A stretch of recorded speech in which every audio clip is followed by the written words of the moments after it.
মই দেৱদাস, তুমি কেনে আছা নীলাঞ্জনা? সুখৰ চাকৈ নয়াত বঠা বাই, তুমি আজি সুখী হ'ব পাৰিছানে? কি জীৱন চাল তহঁতে এদিন নাম বেকাৰ আমি। নিশা কেতিয়াবা মনত পৰে ঘৰ সোমাওঁতে, সেই তুমি যে কোৱা কথাবোৰ বাস্তৱৰ অলিয়ে গলিয়ে মোৰ সৈতে। প্ৰকৃতিৰ চিৰসেউজ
জীৱনটোনো কি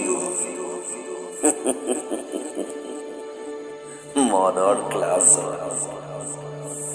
সুৰেটো নিশা চলে মোৰ জীৱন যুদ্ধৰ আখৰা, আৰু মই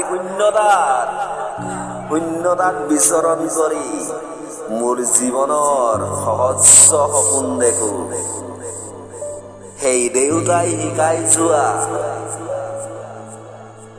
দুখৰ খামেৰে তেওঁ জীৱনৰ যিখিনি কথা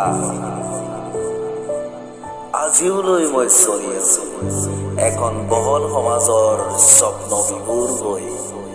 কিন্তু তুমি তোমাৰ ব্যক্তিগত নিজৰ অহংকাৰ, নিজৰ খন্দেকীয়া জীৱনক লৈ তুমি আজি পাহৰি গলা।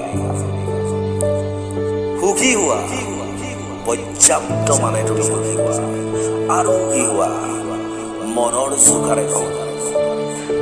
নিশাৰ মাদকতাত ভাবো তোমাক কেতিয়াবা। সেই তাহানিতে ডাকুৱালে চিঠিখন লৈ যেতিয়া আহিছিল, বহুত দূৰ অপেক্ষা কৰিব লগা হৈছিল বিয়কীয়ে। আজি আধুনিকতাৰ একবিংশ শতিকাৰত যেতিয়া মোৰ হাতত এণ্ড্ৰইড এটা মোবাইল থাকে, ফেচবুক খুলিলেই তোমাৰ মই নটিফিকেশ্যনটো প্ৰথমেই চাওঁ। দুহাতে ডাইল কৰো তোমালৈ, সঘনাই তোমাৰ নম্বৰটো। তুমি জানানে কি অসহ্য যন্ত্ৰণা মোৰ হাত দুখন, মোৰ মগজটোৰ ৰিণি ৰিণি বাঢ়ি অহা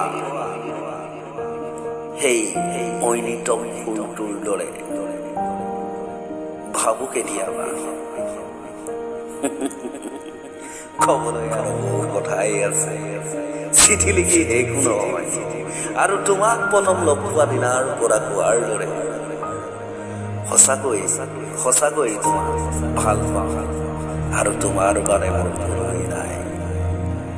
ধন্যবাদ কবি সত্য দত্ত।